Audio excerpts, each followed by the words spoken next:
Yo quiero continuar con el mismo tema que dejé la semana pasada, aunque lo hice vía YouTube, pero yo sé que muchos vieron y escucharon la predicación del domingo pasado. Pues yo quiero continuar con el mismo tema. El tema es la palabra, el verbo, es Dios hablándonos. Y voy a hacer un breve resumen para aquellos que no vieran o no tuvieran la oportunidad de verlo la semana pasada.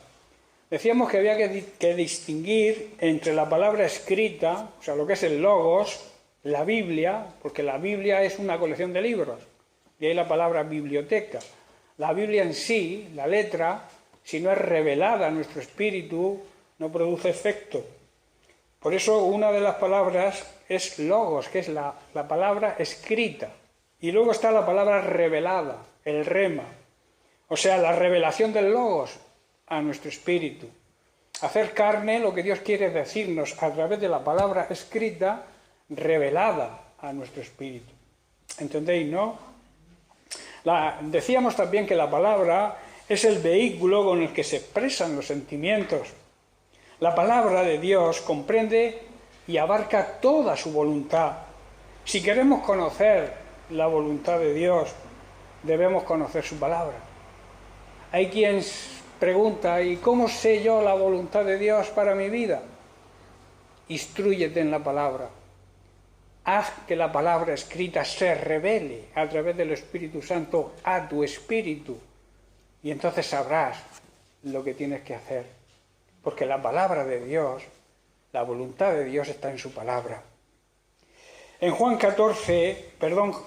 1, verso 14, el apóstol dice, y aquel verbo significa palabra, aquella palabra fue hecha carne, o sea, fue hecha un ser viviente, y habitó, o sea, vivió entre nosotros, y vimos su gloria como del unigénito, el único Hijo, y único en su especie. La palabra unigénito aquí significa único en su especie. El unigénito Hijo del Padre, lleno de gracia y de verdad. O sea, Jesucristo, el verbo hecho carne, la palabra hecha carne, es la plenitud de la gracia de Dios y la plenitud de la verdad. Si tú quieres conocer la verdad, hay muchas personas que preguntan, ¿y qué es la verdad? Jesucristo es la verdad, porque dice que en Él, en Jesucristo, en el verbo hecho carne, abundaba, estaba lleno de gracia y lleno significa pleno, la plenitud de la verdad. Jesús, la palabra de Dios hecha carne en un ser como tú y como yo. Dios y su palabra son uno. En Juan capítulo 6, verso 35, Jesús les dijo a los que le seguían, yo soy el pan de vida. El que a mí viene nunca tendrá hambre. El que en mí cree no tendrá sed jamás. Y en los versos 35 vuelve a decir Jesús, en el 50 dice, este es el pan que descendió del cielo, para que el que coma de él no muera. Jesús estaba diciendo que él era el verdadero. Se refiere a la palabra, claro, al verbo hecho carne. No somos carnívoros, ¿verdad? No podemos comernos a Jesús carnalmente, ¿no? Pero sí debemos comernos su palabra, que a lo que se refiere es esa palabra descendida del cielo, hecha carne en la figura de Jesucristo. Ese alimento es el alimento que realmente sacia y llena de paz nuestro espíritu. Amén. Por tanto, la palabra de Dios concebida, o sea, que penetra en nuestro corazón, en nuestro espíritu, formada por nuestra lengua y hablada afuera, o sea, nace a través de nuestra boca, es y tiene poder creativo. ¿Cómo se formó el universo? En ese proceso. Dios hablando y produciendo cosas. Lo vemos en Génesis, capítulo 1, cómo la palabra salía de la boca de Dios y se iba formando todo. Esa palabra es Jesucristo. Y esa palabra se hizo carne, nació aquí en la tierra, en un ser viviente. Y eso es lo que debemos predicar hoy en día.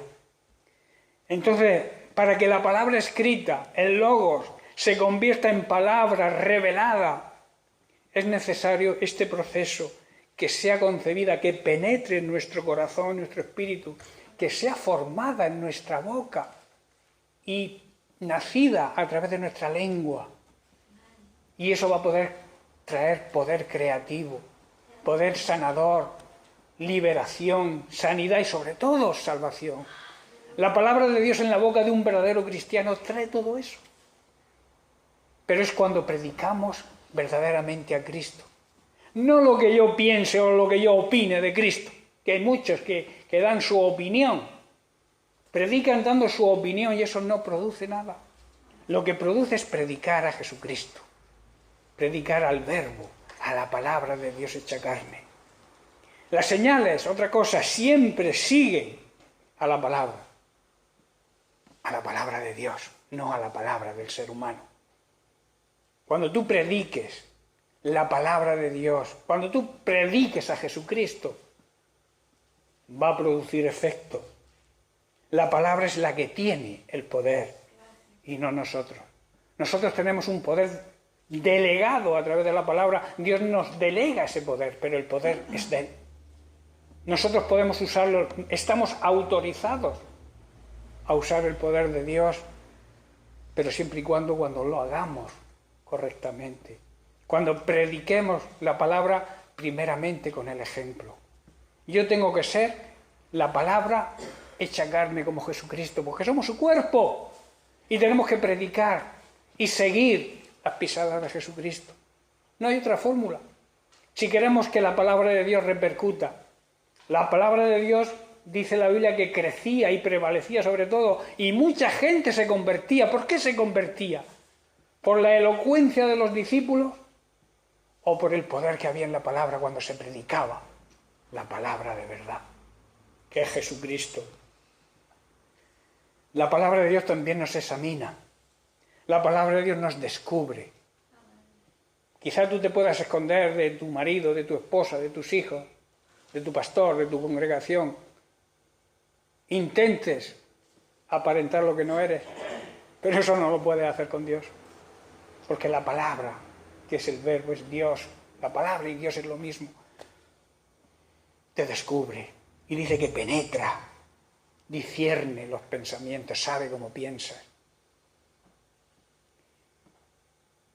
El enemigo de Dios y de nuestras almas no quiere que se conozca la verdad y que esa verdad cumpla su propósito y que nos mantengamos en la ignorancia, en la oscuridad, en las tinieblas.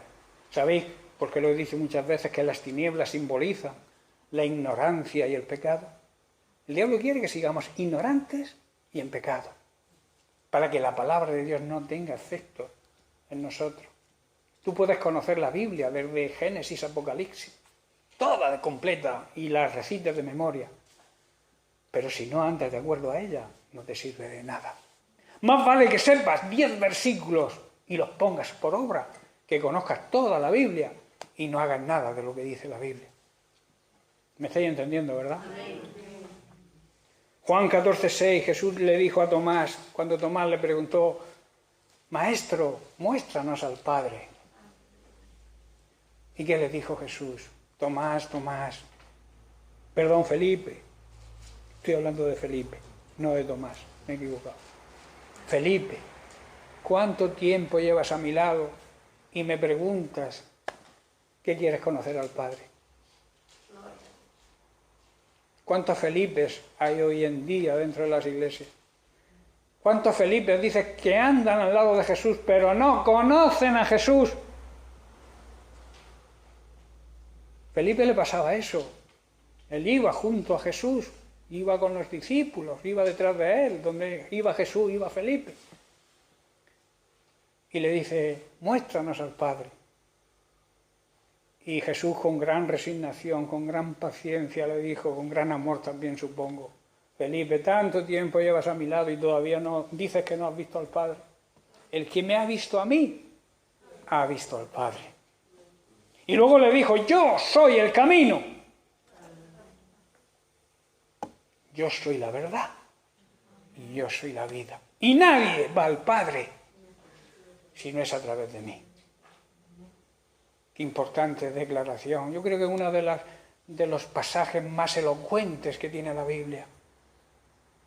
Porque hoy en día ocurre mucho eso. Hay muchas personas que yo les llamo Felipes, que conocen, o sea, que tienen una relación, pero no tienen una comunión con Dios.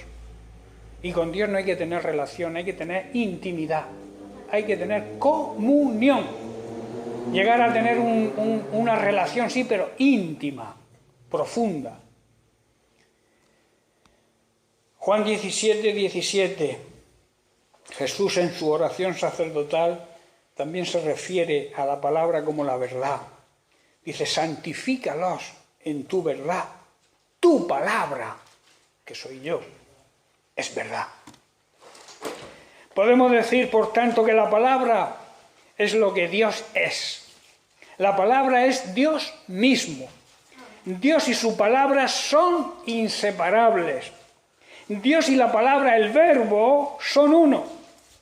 El Padre y Jesucristo, el verbo hecho carne, son uno. Jesucristo, Dios y la palabra son uno. Jesucristo tenía y sigue teniendo hoy toda la autoridad, pero toda la autoridad que solo la palabra de Dios tiene y que Él la predicaba y la enseñaba. Si leemos en Hechos capítulo 19, el verso 20, dice, después del trabajo de Pablo en Éfeso, y cómo Dios vemos cómo respalda la palabra que él predicaba. Dice, el verso 20 de Hechos 19, dice, así crecía. Hermanos, algo que crece es porque tiene vida propia.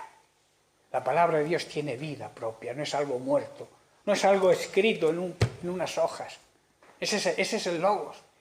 Pero nada, tiene poder y tiene autoridad y crecía porque tenía vida propia. Y dice, y prevalecía. Prevalecer significa que estaba por encima de cualquier cosa. La palabra de Dios tiene que estar por encima en nuestra vida de cualquier otra cosa. Nosotros tenemos que aplicar la palabra de Dios a nuestra vida por encima de mis pensamientos, de mis criterios, de mis filosofías, de lo que la gente quiera enseñarme que no esté de acuerdo a la voluntad, que hay muchos que enseñan cosas en contra de la voluntad de Dios diciendo que son cristianos. Entonces, la palabra verdadera, Jesucristo hecho carne, tiene que estar por encima, prevalecer poderosamente sobre todo lo demás. Bien, pues llegados a este punto, podemos plantearnos quizá la siguiente pregunta. ¿La palabra de Dios prevalezca? ¿Qué hace que la palabra de Dios esté por encima de todo? Sabemos que prevalecer es eso, sobresalir, tener superioridad, estar por encima. También significa crecer y aumentar. Lo que hace que la palabra tenga todas estas cualidades, que prevalezca, es la fe. Es predicar la palabra, pero predicarla con fe. Que el mundo vea que cuando tú predicas su palabra con tu comportamiento, con tu testimonio y con tu boca, el mundo o las personas que te rodean vean que las predicas con fe. Y que se note que crees lo que predicas.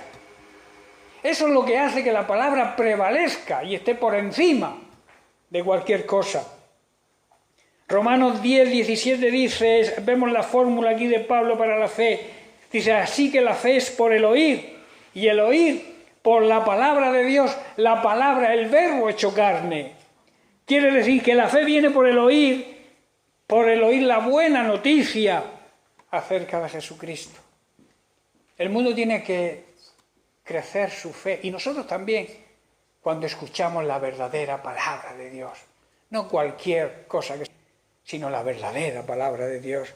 Dice que las personas llegan a confiar en Dios cuando prestan atención al mensaje acerca de Jesucristo, su ministerio y sus enseñanzas.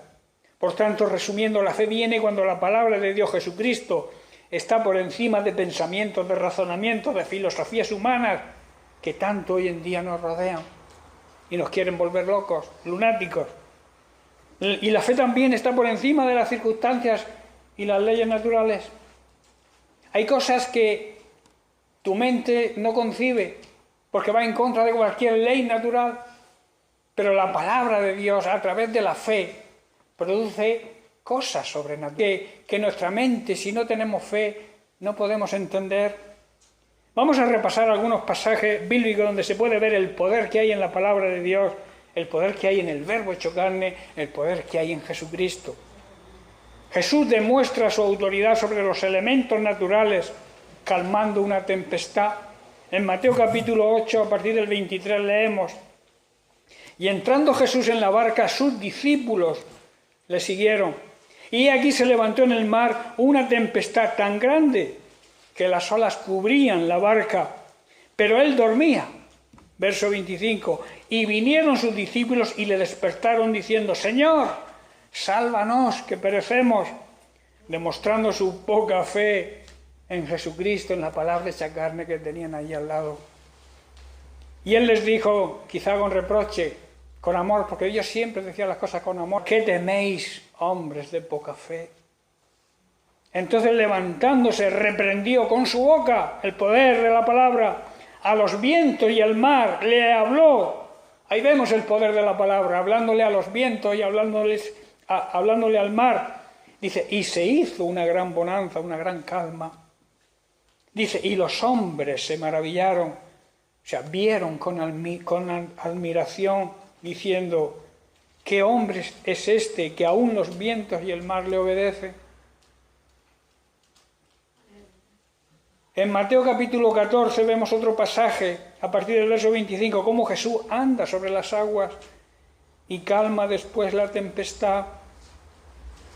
Las leyes naturales dicen que nadie puede andar sobre el agua, ¿verdad? Pero Dios y su palabra está por encima de cualquier ley natural. Dice el verso 25 de Mateo 14, mas a la cuarta vigilia de la noche, Jesús vino a ellos andando sobre el mar. Y los discípulos, viéndole andar sobre el mar, fueron testigos presenciales de que Jesús anduvo sobre las aguas. Se turbaron diciendo, un fantasma, y dieron voces de miedo. Pero enseguida Jesús les habló la palabra, diciendo, tened ánimo, yo soy, no temáis, que yo estoy aquí. En otras palabras, no tened miedo, no temáis porque yo estoy aquí. Y estando yo en medio de vosotros no hay problema. Hermanos, tenemos a Jesús en nuestra barca. Ese es el problema a veces. Que lo dejamos en cualquier puerto por ahí y nos vamos a navegar solos en nuestro barco. Jesús tiene que estar en nuestra barca. Si queremos que cuando tengamos una tempestad, Él la pueda calmar. Si está en la barca, aunque esté durmiendo, la tempestad la va a calmar. Si no está en la barca, difícilmente, ¿verdad? Por eso es importante. La barca aquí simboliza el hogar, la casa, la familia, la vida en que vivimos. ¿Está Jesús ahí?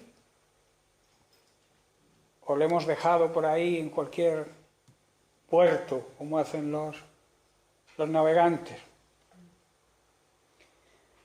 Entonces Pedro, que era un impulsivo, dijo, Señor, si eres tú, de verdad, manda que yo vaya a ti sobre las aguas. Yo quiero hacer lo mismo que tú.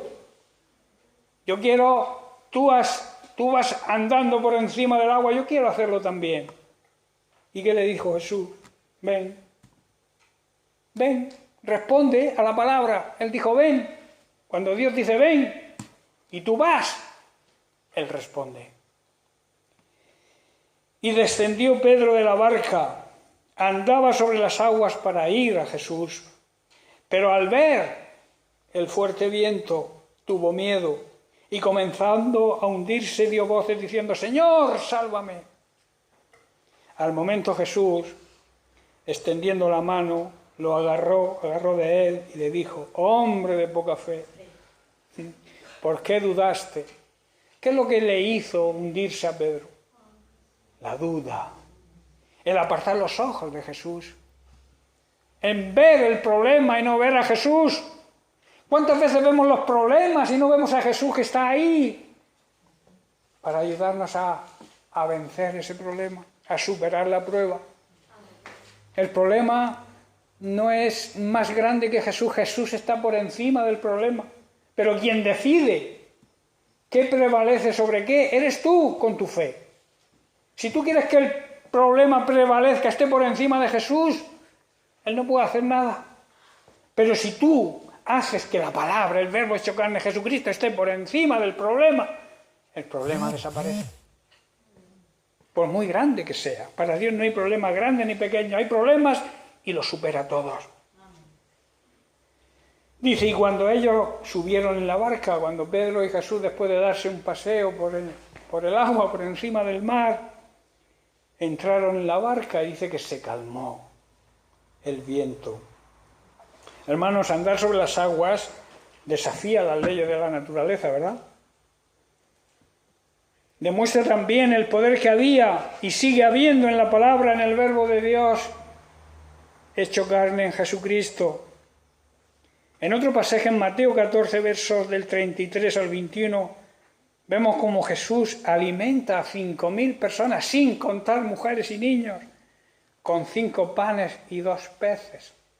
Y sobraron 12 cestas. 12 cestas que no hubieran llenado los 5 panes y los 2 pececillos, ¿verdad? Dios, cuando alimenta, no te da un aperitivo, te da una buena comida.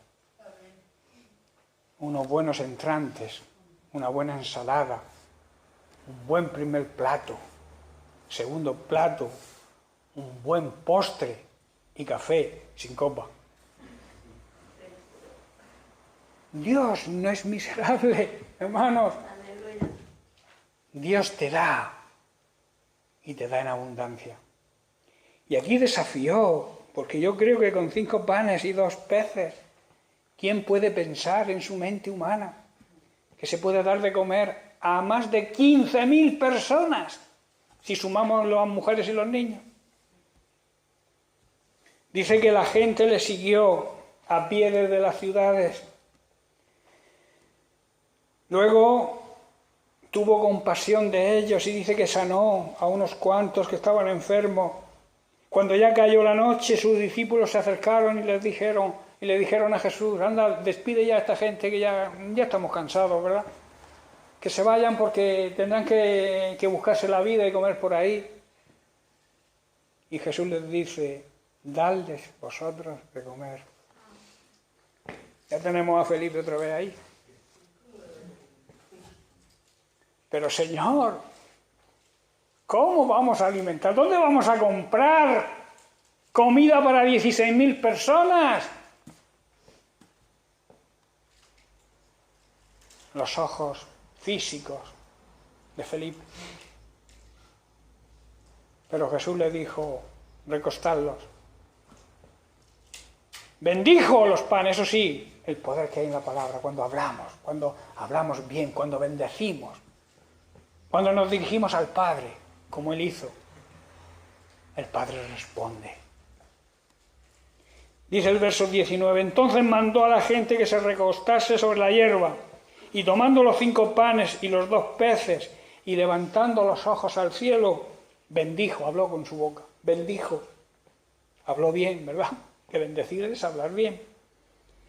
Y partió y dio los panes a los discípulos, y los discípulos a la multitud.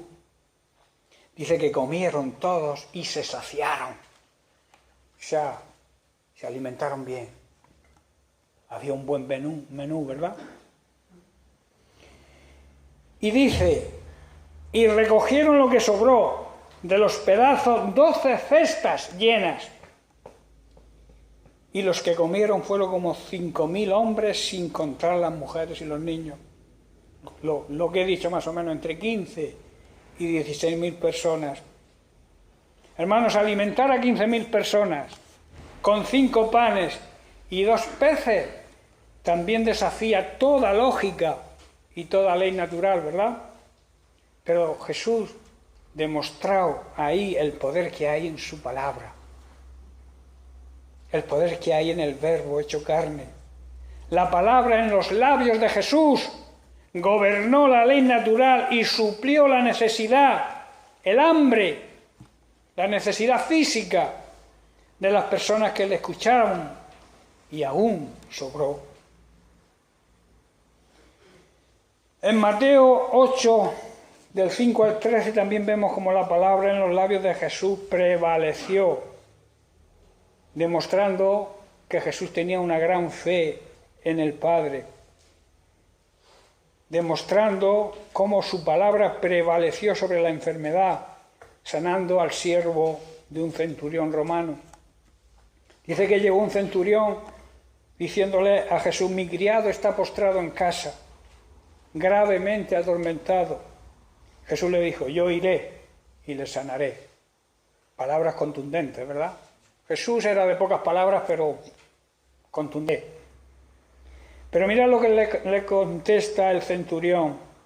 Respondiéndole el centurión y dijo: Señor, no soy digno de que entres bajo mi techo, solamente di la palabra y mi criado sanará. El poder que hay en la palabra, ¿verdad? Y dice y añade, porque también yo soy hombre bajo autoridad y tengo bajo mis órdenes soldados, y digo a este ve y va, y al otro ven y viene, y a mi siervo haz esto y lo hace. Yo creo que seguramente este centurión había oído hablar de los milagros y conocía el poder que había en la palabra de Jesús, el poder que había cuando Jesús hablaba. Cuando la palabra salía de la boca de Jesús, él sabía que había poder. Por eso le dijo: no hace falta que vayas a mi casa. Yo sé que cuando tú dices algo, esa palabra, ese verbo de Dios hecho carne, esa palabra tiene poder. Y mirad que le contestó. ¿Qué dice Jesús en el verso 10? Al oír Jesús se maravilló. Dios también se maravilla de nosotros. ¿Cuándo se maravilla Dios de nosotros? Cuando le demostramos la fe que tenemos en Él. Vio con admiración la fe que tenía este centurión y hizo este comentario: de cierto os digo que ni aún en Israel he hallado tanta fe, ni aún en el pueblo, en su pueblo, en el pueblo de Dios, había visto tanta fe. Y el verso 13, entonces Jesús le dijo al centurión: ve, y de la forma que creíste te sea hecho. Importante, ¿verdad? Su criado fue sanado en aquella misma hora. Aquí vemos cómo la palabra de Dios prevaleció. Jesús le dijo al centurión: ve. Vemos cómo la palabra de Jesús prevaleció sobre la enfermedad del criado de este centurión. Pero también vemos otra cosa importante: prevaleció la fe del centurión. Jesús le dijo: como creíste, te sea hecho. Hermanos, muchas veces nosotros limitamos el poder de la palabra, limitamos el poder que hay en Jesucristo y en su palabra, cuando no creemos. Dios nos va a dar hasta donde creamos. Si tú crees que Dios te puede quitar una fiebre, te la quita. Pero si tu fe termina ahí, ese es el problema de muchas personas que tienen una fe limitada, que dice: hasta aquí creo, pero de aquí en adelante esto es imposible.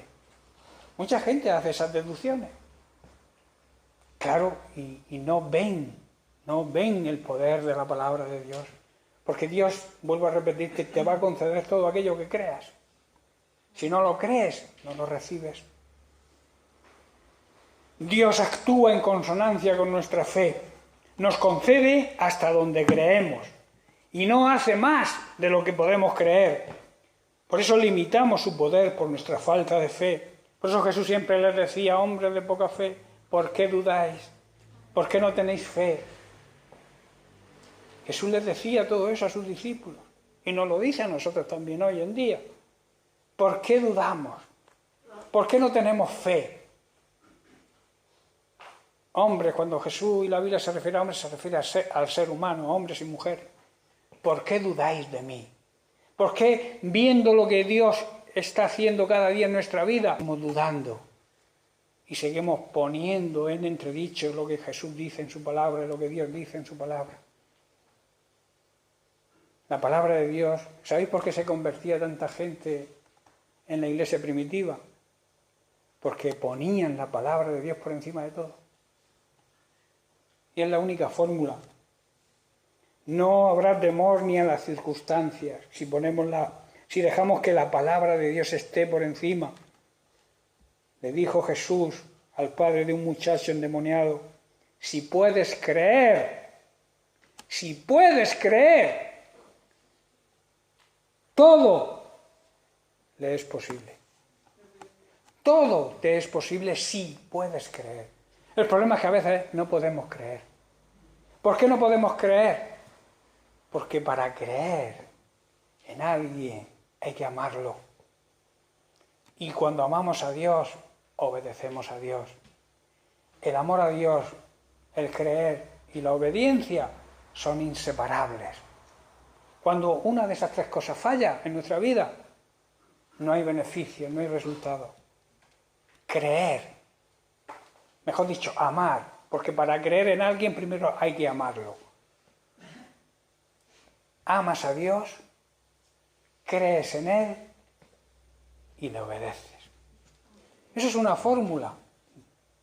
Si tú quieres vivir una vida cristiana real y auténtica y que la palabra de Dios haga efecto en tu vida y repercuta a todos aquellos que te rodean, primeramente tienes que amar a Dios. Ayer compartía en el pequeño pensamiento que os hago cada día, compartía sobre cómo debemos amar a Dios, ¿verdad? Amar a Dios no es amarlo como yo pienso que hay que amarlo. A veces digo, yo amo a Dios a mi manera. No, a tu manera no. Eso es una película, una canción de Frank Sinatra. A mi manera. No es a tu manera, es a la manera de Dios como tenemos que amarle. Alguien le preguntó: maestro, un intérprete de la ley, ¿cuál es el gran mandamiento?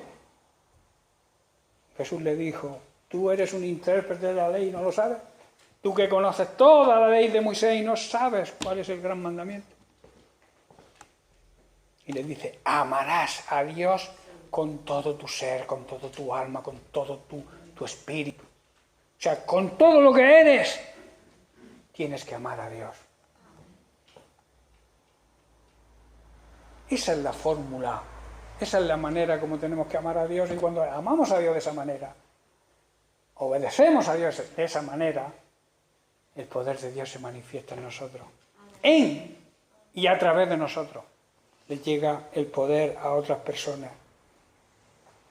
Podemos considerar que la palabra también nos transforma en amor.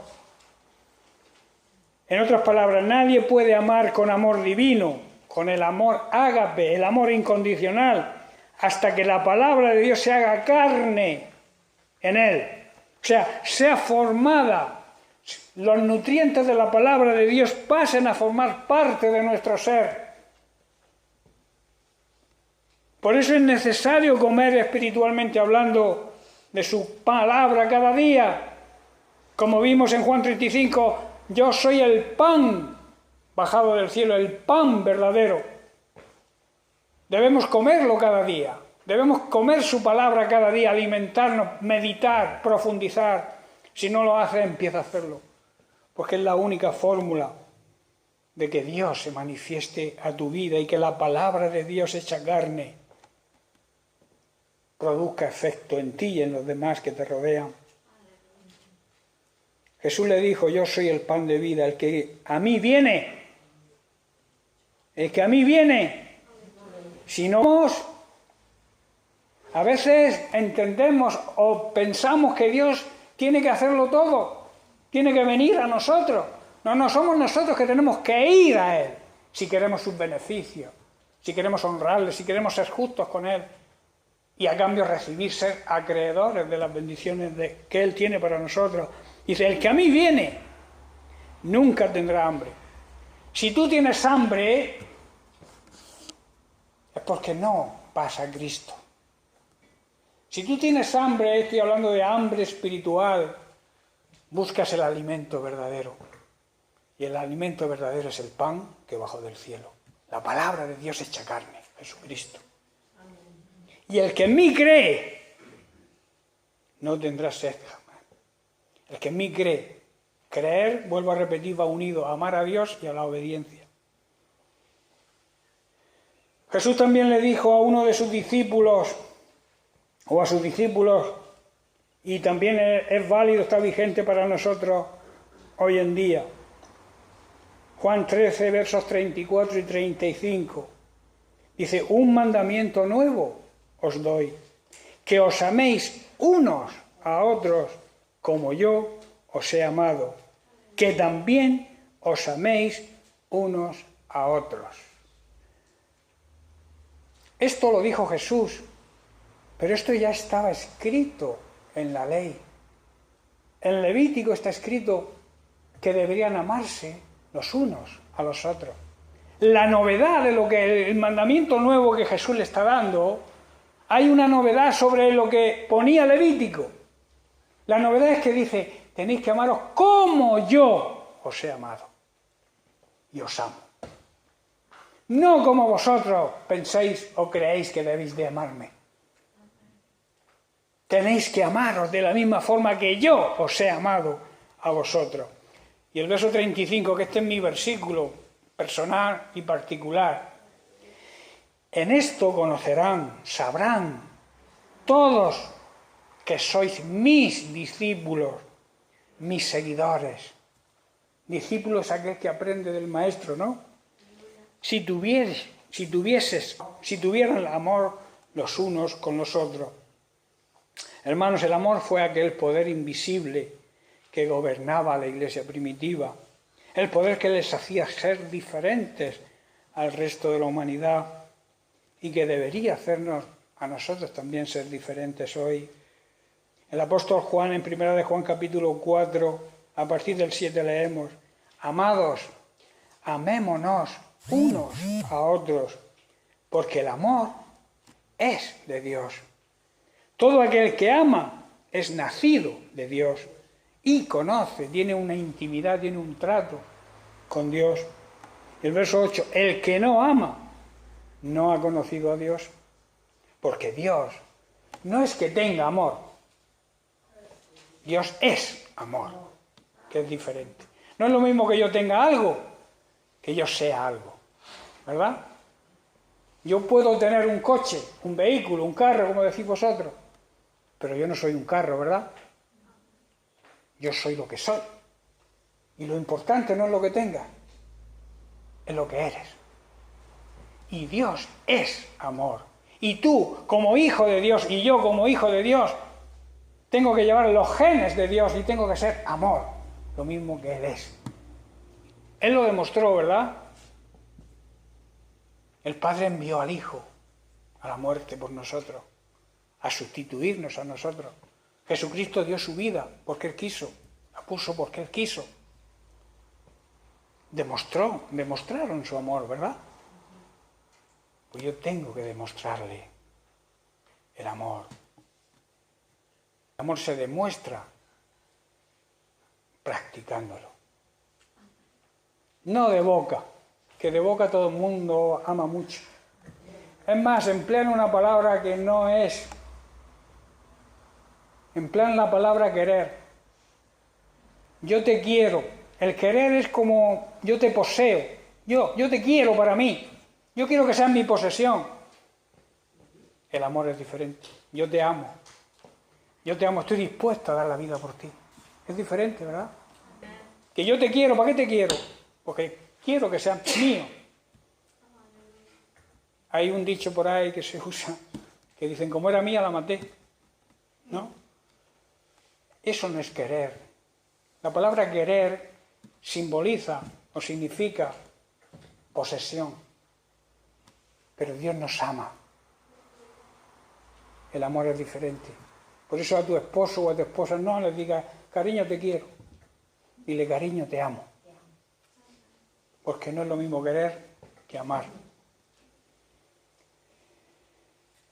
En esto consiste el amor de Dios, la demostración que Él hizo, en que nosotros no le amamos a Él primero, sino que Él nos amó a nosotros y envió a su Hijo en propiciación, o sea, en rescate por nuestros pecados, en iniciativa. Nosotros estábamos muertos, espiritualmente hablando. Estábamos muertos en delitos y en nuestros pecados. Y Él nos dio vida. ¿Cómo nos dio vida? Dando la suya, derramando hasta la última gota de su sangre por nosotros. Amados, si Dios nos ha amado así, debemos también nosotros amarnos unos a otros. Ya estoy terminando. El amor es la evidencia primordial de un nacido de nuevo.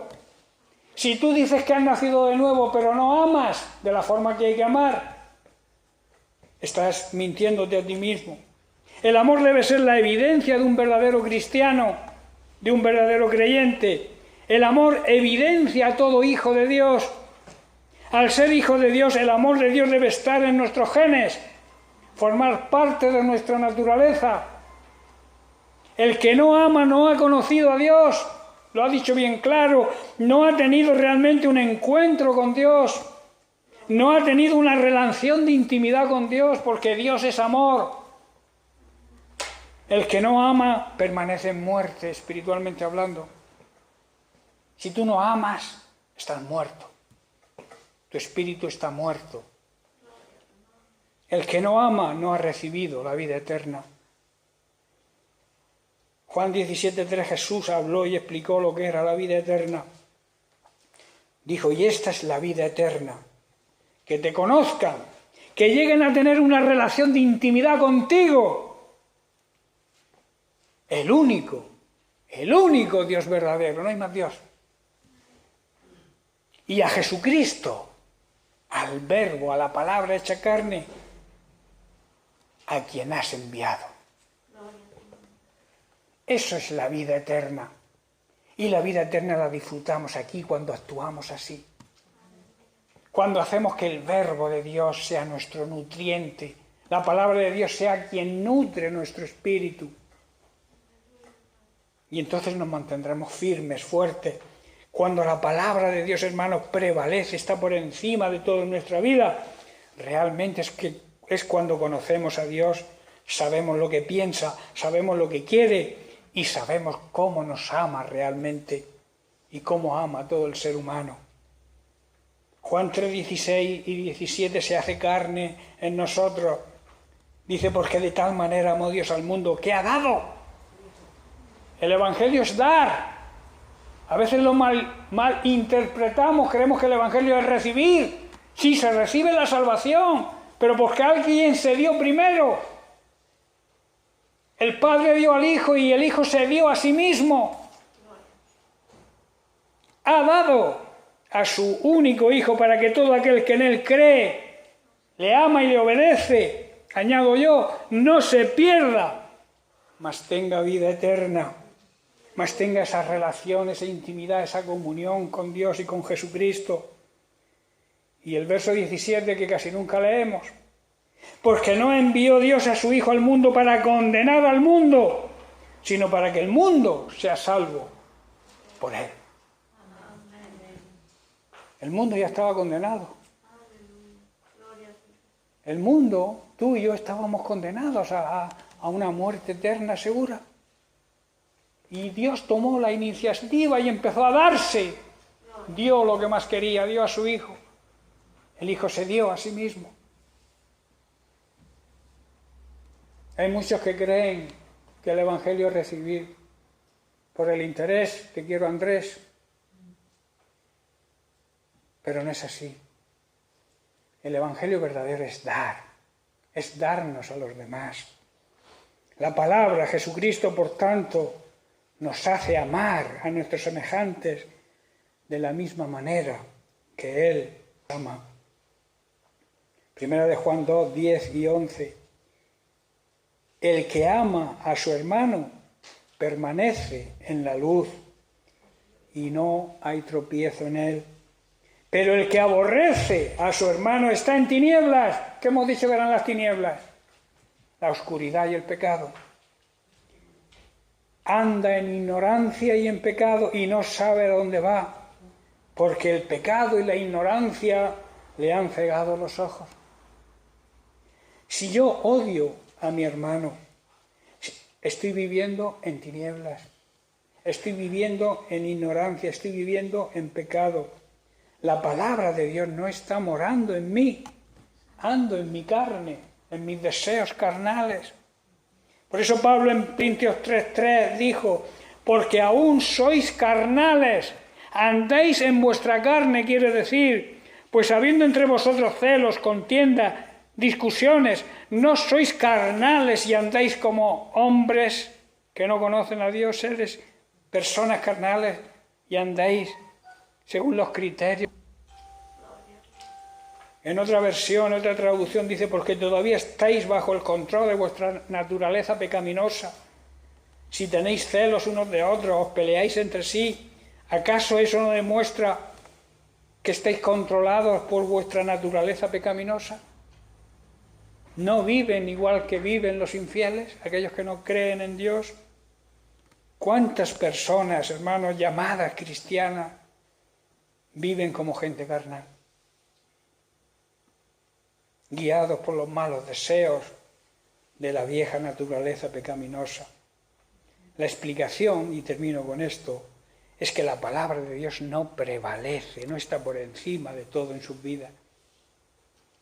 Andan en dolencias, en heridas del pasado, quizá también con alguna enfermedad física, viven con resentimiento, con rencor, con falta de perdón. Todo eso es porque no andan a la luz de la palabra y por tanto andan en tinieblas.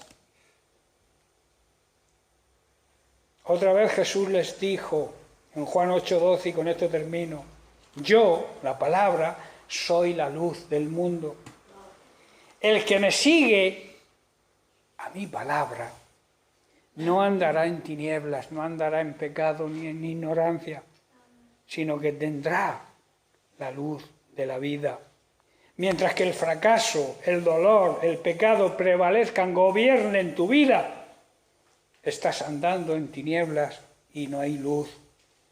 Quizá puedas aceptar la palabra de Dios con un asentimiento mental. Si yo creo con la mente, creo en la palabra. Lo creo con la mente, pero no actuamos de acuerdo a ella. O sea, no la bajamos a nuestro espíritu.